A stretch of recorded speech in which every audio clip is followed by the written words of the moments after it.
الحمد لله والصلاة والسلام على رسول الله أما بعد قال النبي صلى الله عليه وسلم لا تدخلون الجنة حتى تؤمنوا ولا تؤمنوا حتى تحابوا ألا أدلكم على شيء إذا فعلتموه تحاببتم أفشوا السلام بينكم رواه مسلم۔ نبی کریم صلی اللہ علیہ وسلم نے بیان فرمایا ایک اچھے معاشرے کی تشکیل کے لیے کہ تم جنت میں داخل نہیں ہو سکتے جب تک کہ تم مومن نہ ہو جاؤ، اور تم مومن نہیں ہو سکتے جب تک کہ آپس میں ایک دوسرے سے محبت نہ کرو۔ کیا میں تمہیں ایک ایسی چیز نہ بتاؤں جس کو اپنا لینے کی صورت میں تم آپس میں محبت کرنے لگو گے؟ وہ ہے آپس میں ایک دوسرے سے سلام کرو۔ افشوا السلام بینکم، آپس میں سلام کو پھیلاؤ، یعنی جب بھی ملو ایک دوسرے سے سلام کرو۔ سلام، السلام علیکم، اس کا معنی کیا ہے؟ تم پر سلامتی ہو، یعنی ہم اپنے سامنے والے کو جب اس سے ملتے ہیں تو اس کو ہم دعا دیتے ہیں سلامتی کی، اور وہ ہمیں واپسی میں اسی چیز کو واپس کرتا ہے، وعلیکم السلام۔ اور اگر اس نے زیادہ کر دیا ورحمۃ اللہ وبرکاتہ تو اسے مزید نیکیاں مل جاتی ہیں۔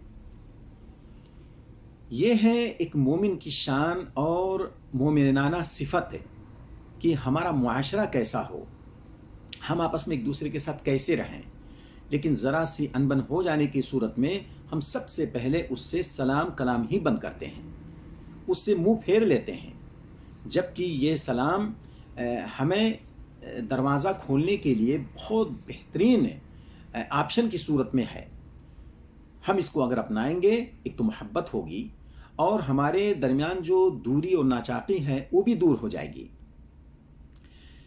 کبھی کبھی ایسا ہوتا ہے کہ قطع تعلقی کی نوبت آ جاتی ہے، اور جسے 3 دن سے زیادہ اسلام میں جائز نہیں رکھا گیا ہے کہ 3 دن سے زیادہ کوئی بندہ ایک دوسرے سے اپنی بات چیت کو بند رکھے۔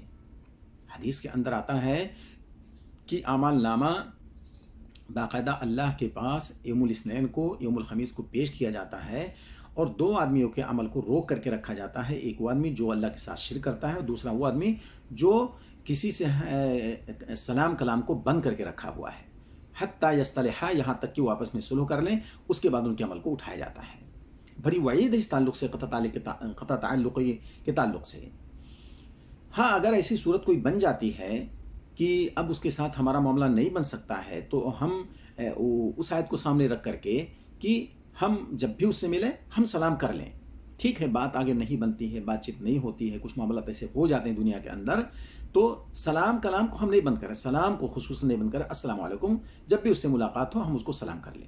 وہ سلام کا جواب دے نہ دے، بات کرے نہ کرے، آپ یہ حجت قائم کر کے اپنے آپ کو گنہگار ہونے سے بچا لیں۔ اور جس سے آپ کی دوری بنی ہے تو آپ اس کے پیچھے نہ پڑیں، بلکہ دور سے بھی اس کے بارے میں کوئی بات چیت نہ کریں، اس کے پیچھے پڑنے کی کوشش نہ کریں۔ تو انشاءاللہ ایک نہ ایک دن ایک ایسا ماحول آئے گا کہ جس سے وہ تعلق بن سکتا ہے، اور تعلق بن جانے کی صورت میں اتنی دشمنی نہ ہو کہ شرمانا پڑے۔ اللہ رب العالمین ہمیں ان تمام مسائل کو جو روزمرہ زندگی میں پیش آنے والے ہیں، اور ہمیں ایک معاشرے میں رہنا ہے، ایک ہی محلے میں رہنا ہے، اللہ تعالی ہمیں اس بات کی ہدایت دے کہ ہم اپنی دشمنی کو ختم کر کے اسے دوستی میں تبدیل کریں۔ وآخر دعوانا ان الحمد للہ رب العالمین۔